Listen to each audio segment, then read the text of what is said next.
Bonjour, c'est Capucine et bienvenue dans cette vidéo. Je vais vous présenter un atelier sur la prise en charge des enfants entre 1 an et 5 ans. Il y a plusieurs membres de la formation qui m'ont demandé, une fois qu'elles ont fait cette formation 0-1 an, comment on va faire avec les enfants qui sont plus grands, entre 1 an et 5 ans, qui ont par exemple pas fait de 4 pattes ou qui ont marché tard. Et puis on a tout un tas de problématiques à cet âge-là, et c'est un âge qui est un petit peu compliqué.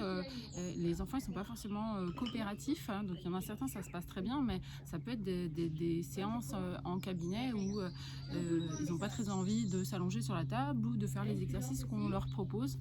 Donc voilà, on m'a posé pas mal de questions, donc je vais vous présenter un atelier où je vais vous expliquer comment prendre en charge ces enfants entre 1 an et 5 ans. On va voir un petit peu déjà comment obtenir la coopération, d'accord, pour pouvoir réussir à faire une séance. En fait, déjà, c'est déjà le premier défi, c'est d'arriver à poser les mains sur l'enfant et qu'il accepte ça et qu'il coopère avec vous, qu'il accepte de faire vos exercices et tout ça. Donc ça, je vais vous donner 2-3 petites choses. Ensuite, on verra tout un tas de problématiques des enfants qu'on voit beaucoup pour des problèmes d'otite à répétition, d'accord. Donc je vous donnerai qu'est-ce que moi je propose sur ces problématiques d'otite, toutes ces problématiques aussi de respiration buccale, d'accord, des enfants qui ont la langue basse, d'accord. Comment on va prendre en charge toutes ces choses-là. On va avoir aussi des choses sur le sommeil, c'est souvent des choses qu'on peut rencontrer en cabinet, d'accord, des problématiques de sommeil. Et je ne sais pas si vous avez déjà vu ça aussi, mais moi ça m'est arrivé de rencontrer des enfants qui vont se taper la tête pour s'endormir, d'accord. Donc ça aussi je vous en parlerai un petit peu de ces problématiques-là. On verra toutes les énurésies, pipi au lit, d'accord, tardif chez les enfants, qu'est-ce qu'on fait.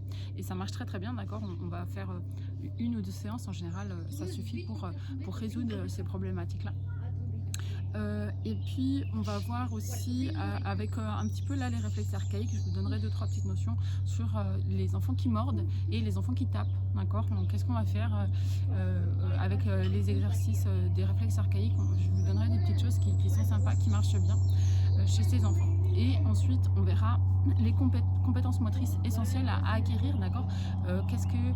Qu'est-ce que l'enfant doit être capable de faire. Je vais m'appuyer bien sûr un petit peu sur les réflexes archaïques pour vous donner ça, mais on ne fera pas d'intégration des réflexes archaïques parce que je pense que c'est quand même plus simple quand les enfants ils ont plus de 6 ans. Donc là c'est plutôt on va faire des jeux en fait, des jeux moteurs qu'on va pouvoir proposer aux enfants. Et puis je vous donnerai des compétences un petit peu, voilà, il faut qu'ils puissent faire ça, il faut qu'ils puissent tenir sur un pied, il faut qu'ils puissent, voilà, je vais vous donner toute une liste de choses qu'on va pouvoir faire et puis des exercices qu'on va pouvoir proposer au cabinet.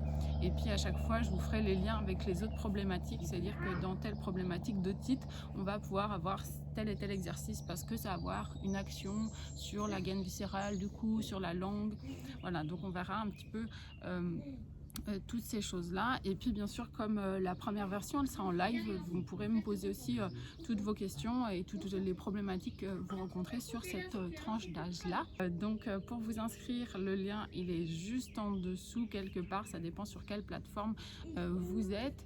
Ensuite une fois que vous serez inscrit, vous recevrez un mail pour voir cet atelier. Voilà, je vous souhaite une très belle journée, au revoir.